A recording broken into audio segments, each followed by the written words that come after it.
Bienvenidos de nuevo a Kaiser Report, soy Max Kaiser. Es momento de hablar con Charles Hoskinson, encriptador y uno de los responsables de un nuevo fenómeno criptográfico, Ethereum. Charles, bienvenido a Kaiser Report. Es un placer estar aquí. En la primera parte del programa dije una cosa que me gustaría que usted comentara. Mucha gente habla de la regulación del Bitcoin y yo dije que en cierto modo se trata de un sistema autorregulado, puesto que el algoritmo, el protocolo, constituye la regulación como tal. El ejemplo que utilicé es E equivale a mc al cuadrado.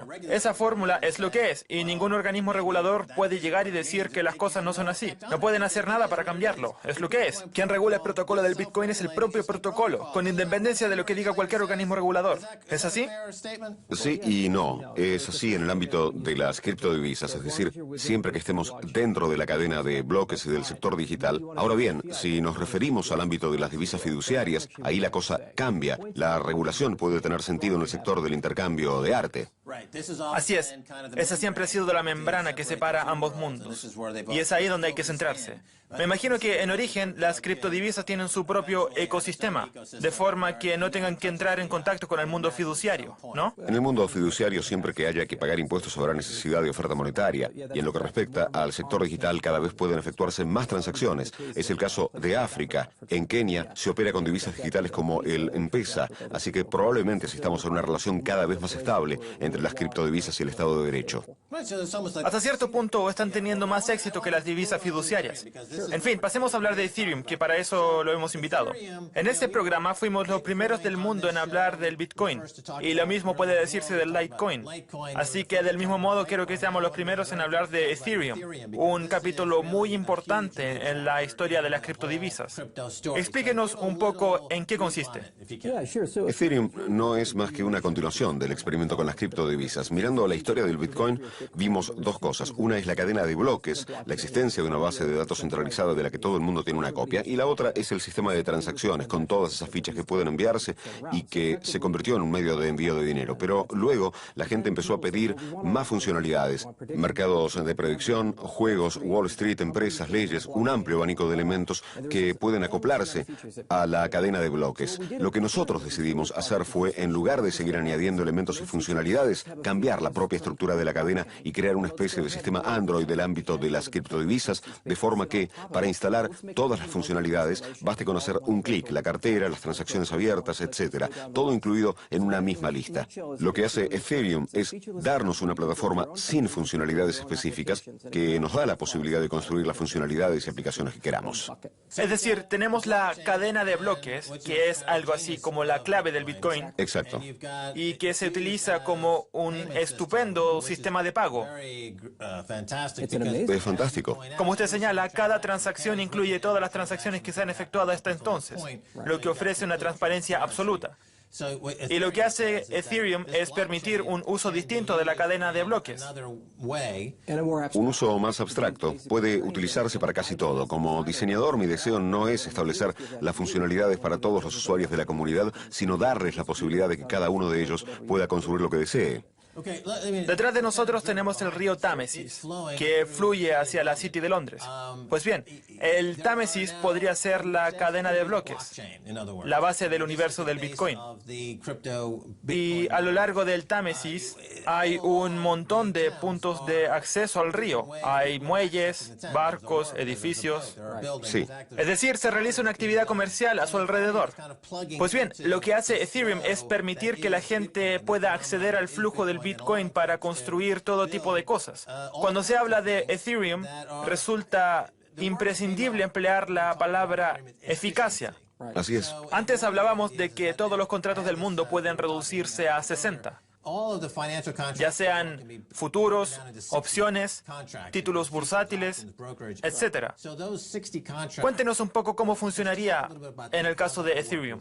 Willy Bramartz ha hecho un trabajo estupendo. La gente que visite projectactus.org verá que Willy está trabajando con MIT y 30 contratos. Ha analizado todas las relaciones financieras posibles, que son una especie de moléculas que pueden dividirse en elementos más pequeños, básicamente los flujos de caja declarados. Así que nos preguntamos pensamos, ¿por qué no reproducir todo Wall Street partiendo de unos elementos básicos? Y eso es a lo que se dedica ProjectActus.org, a importar todas esas relaciones financieras e incorporarlas a Ethereum. El objetivo es tomar todo Wall Street y añadirlo a la cadena de bloques, pero esta vez será transparente, justo y desde luego no demasiado grande para caer.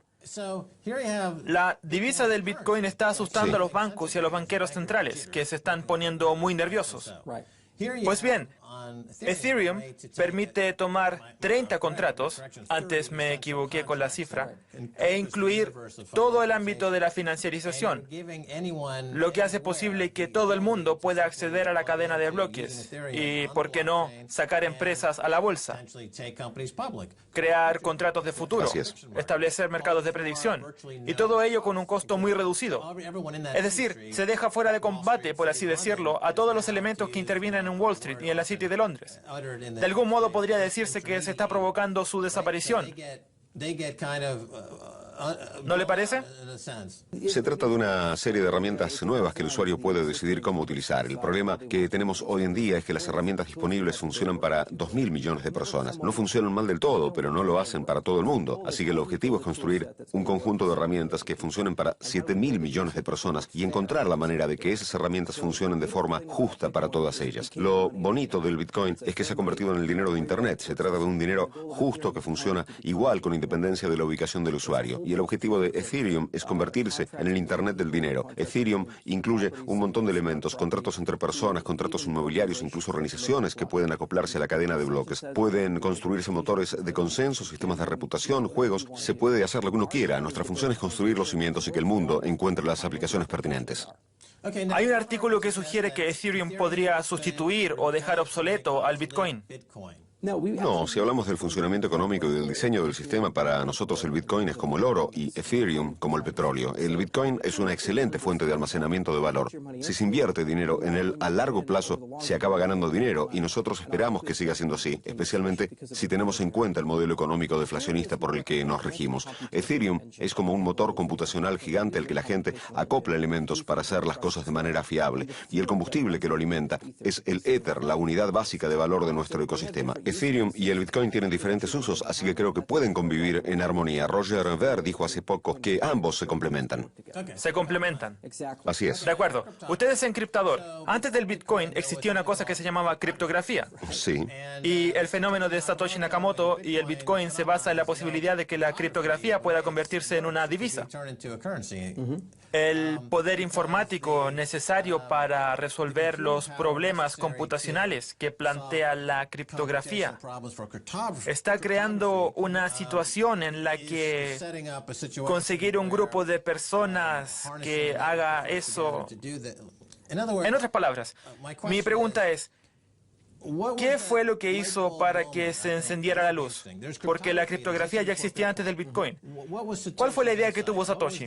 ¿Qué ocurrió para que se encendiera la bombilla? ¿En qué consistió la transición de la criptografía hacia un modelo de criptodivisa? Espero que se entienda mi pregunta. Sí. ¿Cómo lo describiría?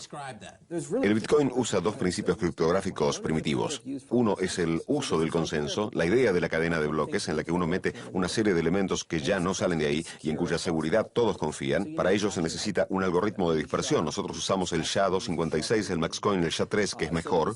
¿El MaxCoin es mejor? ¿Y eso? El SHA-3 es estupendo. ¿Y por qué? Porque utiliza una construcción esponja y esconde una cierta magia detrás. La verdad me gusta más que el SHA-256. Hay un gran debate sobre eso. ¿Qué debate? Max Kaiser es mejor. En fin, nos estamos saliendo del tema. La criptografía se utiliza para garantizar la seguridad de las transacciones en línea, ¿no? Hay que tener en cuenta dos cosas. La primera, comprobar que la base de datos es segura. El libro se encuentra protegido por el proceso de producción y que depende de un algoritmo de dispersión. Y la segunda es la forma en la que uno gasta el dinero y quién da el derecho de hacerlo. Eso se llama criptografía pública y usa un algoritmo de firma electrónica. Hay dos partes, una dirección pública a la que todo el mundo tiene acceso y una clave privada privada que solo conoce la persona que va a gastar el dinero. Esos dos elementos en común permiten crear una divisa totalmente descentralizada. ¿Sería correcto afirmar que el problema que resuelve el Bitcoin es el doble gasto? Sí, soluciona el doble gasto. De acuerdo, porque antes yo podía enviarle a alguien una ficha electrónica, pero al mismo tiempo podía estar enviándosela a 10 personas más. Y eso era un problema. Se necesita una autoridad central que se encargue de controlar la base de datos para evitar el doble gasto. Con el algoritmo de dispersión se crea un consenso digital que impide la falsificación. Para comprobar, Para prevenir la escasez digital, y esta es la primera vez que se hace. háblenos un poco más de eso. La escasez digital. Cuando una base de datos está protegida por un consenso, no hay nadie del ecosistema que pueda manipularla ni que pueda introducir dinero en el sistema. Y cuando se tienen fichas en una base de datos, esas fichas son limitadas, no se pueden reproducir, tienen la misma propiedad que el oro y eso lo hace único. Nunca antes se había hecho algo así en el ámbito digital. Las fichas son los bitcoins. Exacto. De acuerdo. Es decir, se paga con una ficha a la gente que presta sus computadoras para la dispersión. Y ahora esas fichas pueden utilizarse como si fueran dinero. Por eso era un experimento. Cuando se construyó por primera vez, las fichas no valían nada. Se podía comprar una pizza con 10.000 fichas y ahora mucha gente es millonaria como consecuencia del aumento de su valor. ¿Por qué? Porque hay escasez. De acuerdo. Voy a hacer otra afirmación sobre el Bitcoin, esta vez en relación con la escasez. El concepto del Bitcoin y las soluciones a esos problemas criptográficos existen desde el principio de los tiempos. Pero solo hace 5 años se ha conseguido generar la suficiente capacidad informática que permita entrar en el espacio digital y producir esos bitcoins. Es como el oro, que siempre ha estado en la corteza terrestre, pero hizo falta tecnología y capital para poder extraerlo. Pues bien, podría decirse que la idea de convertir una solución criptográfica en una divisa existe desde el principio de los tiempos, porque las matemáticas siempre han estado con nosotros. Sí. Pero solo en los últimos años hemos sido capaces de reunir una red informática que permita resolver ese problema y llegar a esa cifra tan escasa y preciosa. Yo las llamo cifras preciosas monetizadas. ¿Le parece bien? ¿O es una locura? ¿O es demasiado poético? Se necesitó mucha magia para que el Bitcoin pueda existir. Ha habido muchas personas cuyo trabajo fue necesario. Los pioneros que en los años 80 empezaron a pensar en el concepto de divisas digitales. Wei Dai, Adam Back. Eso fue lo que llevó a Satoshi Nakamoto a crear ese sistema de paradigma. Eso es algo que ocurre constantemente en el mundo de las matemáticas. En su demostración del teorema de Fermat, Andrew Wiles tuvo que citar a un montón de matemáticos anteriores cuyo trabajo previo le permitió lograr su objetivo. El Bitcoin es la culminación del trabajo de muchos y nosotros deseamos que Ethereum se convierta en el siguiente nivel. Hemos estudiado todo lo que se ha hecho en el ecosistema del Bitcoin, todas las innovaciones y fracasos y hemos dicho, ahora que lo sabemos todo, vamos a construir el siguiente nivel y después vendrá alguien que construya el siguiente nivel al nuestro. Por tanto, el valor intrínseco del Bitcoin y de Ethereum reside en la escasez. Sí, reside en la escasez, pero también en la red social establecida en torno al dinero. Pero la escasez es algo de lo que hace eco muy poca gente. La gente da por hecho que los números son infinitos, pero en este caso no lo son. Porque estos problemas necesitan un montón de computadoras que los puedan resolver. Y eso se traduce en escasez. En fin, tenemos que irnos. Ya le dije que nos quedaríamos sin tiempo y que lo lamentaríamos mucho. Y así ha ocurrido. Tengo que decirle adiós. Muchas gracias por estar en Kaiser Report. Muchas gracias, Max. De nada. Muy bien, eso es todo por hoy en Kaiser Report. Soy Max Kaiser junto a Stacy Herbert. Quiero agradecer a Charles Hoskinson del proyecto Ethereum. Si quieren contactar con nosotros, envíenos un tweet a Kaiser Report. Hasta la próxima. Adiós.